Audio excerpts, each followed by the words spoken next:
Okay, Matt Holland, how many coffees did you need to stay awake in that game? 2 small ones and 1 large one. Eugenson? I had 2 coffees. 2 coffees, okay. But if you're France, you've come into this World Cup with a formidable reputation. You've got an attacking lineup of players. Is that 3 performances you will be happy as a coach?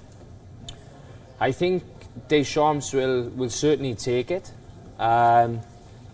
I'm sure that him and his staff will analyse all 3 games, you know, prior to the next game in the round of 16.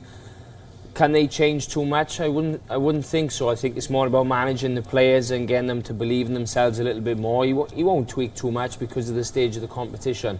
It'll just be about motivating those players to carry out the instructions better, so to speak. Eugenson, when France started this World Cup, they had a starting lineup of 11 players who didn't make the grade, who stayed at home. Those 11 players could have walked into perhaps 20 or 25 teams at this World Cup as a starting 11. This is not what you expect. Where's the flair? Where's the fun? Where's the slick passing? What do you expect from them? And let's be fair, they've been disappointing. I feel they're a very young squad, you'd say. But at club level, they've got the experience. But at a World Cup, it's different. So there's a lot of expectation from every player to do well. And especially now against Denmark, when he played the other players, a lot of expectation on a player's part. I want to perform. So he chooses me for the next game, for starting 11. So but I think there's a lot of pressure on themselves where it limits their performance, you know. So, and you see Denmark today were very resilient in the defense. They had a proper block of 2. Made it tough for France to penetrate them. So I would have to give full credit to Denmark for playing their tactical part and qualifying as a draw. Okay, but how do you turn it around? You Didier Deschamps.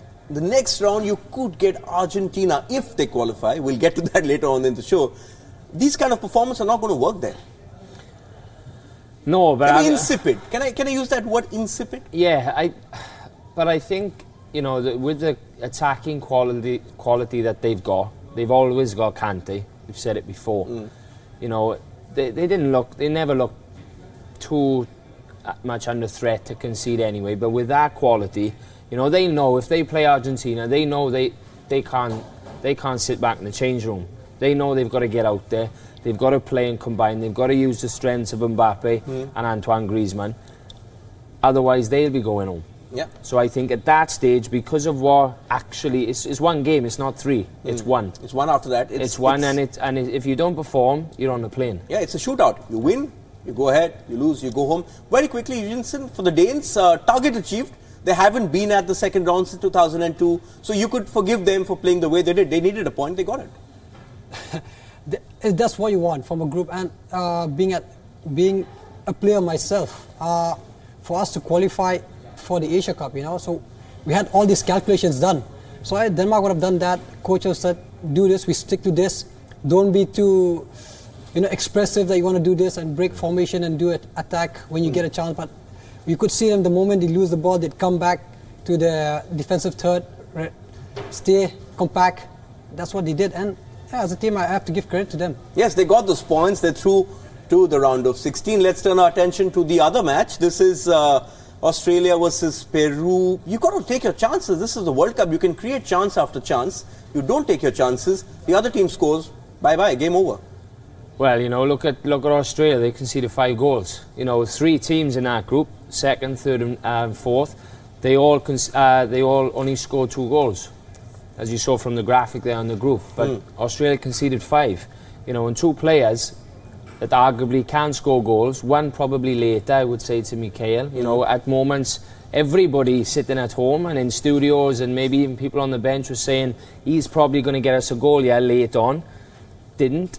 And one who I've said many times who I really wanted to see more of was Daniel Arzani. And we didn't. And that's a disappointment for me. Yes, because the coach is a very pragmatic coach, Bert van Marwijk. But let's talk about Peru, because in a sense this was their return to the big stage.